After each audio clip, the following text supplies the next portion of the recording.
अतः उस समय भगवान ने लक्ष्मी जी को प्रेरित किया, जाकर स्वागत करो और आने का कारण पूछो। लक्ष्मी जी गई। सनत कुमार ने कहा कि माँ, एक प्रश्न का उत्तर चाहता हूँ, आप ही दे सकते हो। भगवान श्री मन नारायण परात्पर पुरुषोत्तम के चरणारविंद कितने सुकोमल हैं। आप अधिकांश समय चरण कमल को चापती रहती हो। उन्होंने कहा, बेटे, पुत्र या ब्राह्मण देव एक क्षण दो क्षण रुकिए, मैं जरा अनुभव कर लूँ। फिर गई, चरण चापने लगी। 2 मिनट क्या, घंटों वहाँ की दृष्टि से बीत गए।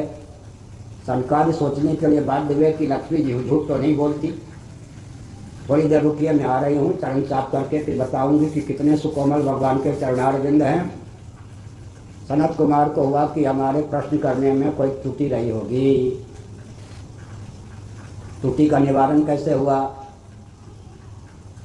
भगवान इतने कोमल हैं, अगर कह दिया जाए तो यत्ता होगी या नहीं। इसलिए भगवान में कोमलता की पराकाष्ठा, सौंदर्य की पराकाष्ठा, माधुरी की पराकाष्ठा।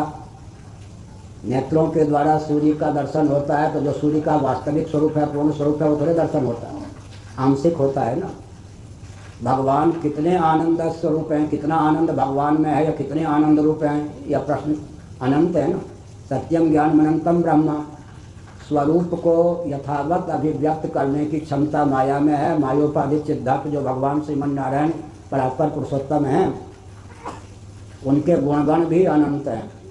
जीवों के जो गुणगण हैं वो सत्व गुण, रजोगुण, तमोगुण के चपेट में आकर मारक तारक परिच्छिन्न संकीर्ण होते हैं। भगवान के जो दिव्यातिदिव्य गुणगण हैं वो सत्व के विपाक नहीं, रजोगुण के विपाक नहीं, तमोगुण के विपाक नहीं, विशुद्ध सत्व के द्वारा अभिव्यक्त हैं। अनंत सौंदर्य, माधुर्य, सौरस्य, सौगंध्यादि दिव्यातिदिव्य अनंत अचिंत गुणगणों से समलंकृत भगवान है। इसलिए कितने सुंदर। तो फिर क्या हुआ? भक्त का हृदय जितना परिष्कृत है, उसके आधार पर भगवान का सौंदर्य, माधुर्य, सौरस इत्यादि अभिव्यक्त होता जाता है। ज्यों ज्यों सौंदर्य, माधुर्य आदि भक्त के निर्मल निश्चल चित्त पर प्रकट होता जाता है, त्यों त्यों चित्त की पात्रता बढ़ती जाती है। प्रतिक्षण अधिक अधिक अधिक अधिक। अब 1 अरब वर्ष तक भी यह क्रम चलता रहे, तब भी नहीं कह सकते कि जीव के चित्त में इतनी क्षमता है कि समग्र सौंदर्य, माधुर्य, सौरस्य आदि का ग्रहण कर सके।